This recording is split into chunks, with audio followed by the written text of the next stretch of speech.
ঢালো লাগাইছে না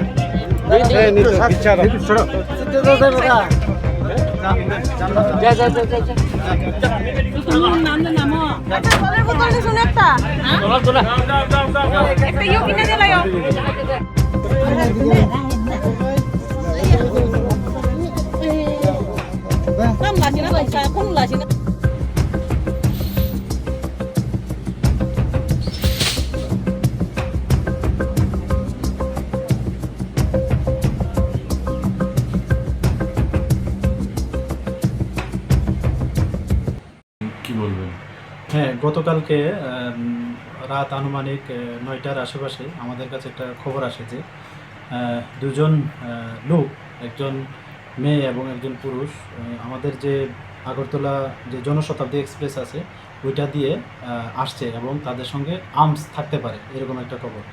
তো সোর্সের যে কনফিডেন্স আমাদেরও মানে এটা সত্যি মনে হলো। তারপর আমরা জিআরপি থানার পুলিশ অফিসার স্টাফ যারাই আছে এবং আমাদের যারা গোয়েন্দা বিভাগে আছেন, আমরা সবাই মিলে সবগুলা যে প্ল্যাটফর্ম আছে আমাদের আগরতলা রেল স্টেশনে 1 নম্বর 2 নম্বর 3 নম্বর সবগুলাতেই বেসিক্যালি ওই মানে এই যে জনশতাব্দী ট্রেনটা এটা 3 নম্বর প্ল্যাটফর্মে আসার কথা। তারপরে আমরা সর্বত্র ছুটিয়ে ছুটিয়ে পড়ি যেখান থেকে মানে মানুষ বা প্যাসেঞ্জার যারা রেল স্টেশন থেকে এক্সিট হয়, এই সব এক্সিট পয়েন্টগুলো আমরা চক আউট করে আমরা সাদা পোশাকে আমরা সবাই অ্যাম্বুশ পেশে বসে আছি। তার সেম যখন রাত প্রায় আনুমানিক 10:30টার সময় সেই জনশতাব্দী ট্রেনটা এসে পৌঁছলো 3 নম্বর প্ল্যাটফর্মে, তখন আমরা অবজার্ভ করলাম যে দুটা মানে একটা মেয়ে এবং একটা ছেলে খুব স্পিডে যে ফ্লাইওভার আছে ওদিকে যাওয়ার চেষ্টা করছে। তো তাদের যে স্পিড প্লাস তাদের যে বডি ল্যাঙ্গুয়েজ দেখে আমাদের সন্দেহ হয় যে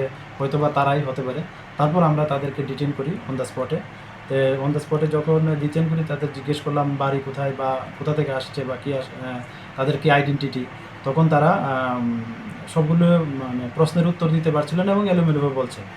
তারপর আমরা সন্দেহ হয়, তারপর আমাদের যে সঙ্গে লেডিস পুলিশও ছিল, তো ওনাকে দিয়ে এবং মেয়েটাকে এবং জেন্টস যে ছিল আমরা সার্চ করি এবং একটা 9mm পিস্তল পাই, সেই সঙ্গে এমটি ম্যাগাজিন দুটো আমরা পাই। তো তারপর আমাদের যারা সিনিয়র অথরিটি আছে ওনাদেরকে জানালাম, তারপর আমাদের থানায় নিয়ে আসলাম।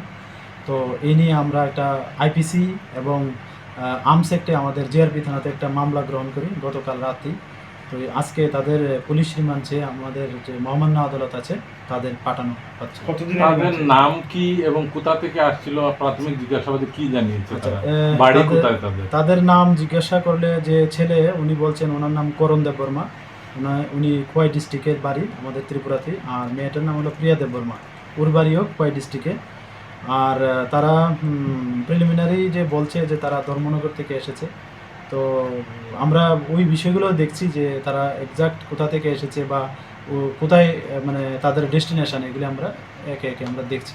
পিস্তলটা কোথায় নিয়ে যাচ্ছিল এবং কিছু স্বীকার করেছে না, এখনো পর্যন্ত এটা বলছে না ঠিকভাবে। তো আমরা এটা দেখছি, নিশ্চয়ই একটা ডেস্টিনেশন থাকবে, আমরা এটা অবশ্যই আমরা ওই ডেস্টিনেশনে পৌঁছতে পারবো। কতদিনের রিমান্ড চেয়েছেন আপনি? আমরা 5 দিনের পুলিশ রিমান্ড চেয়েছি। Thank you.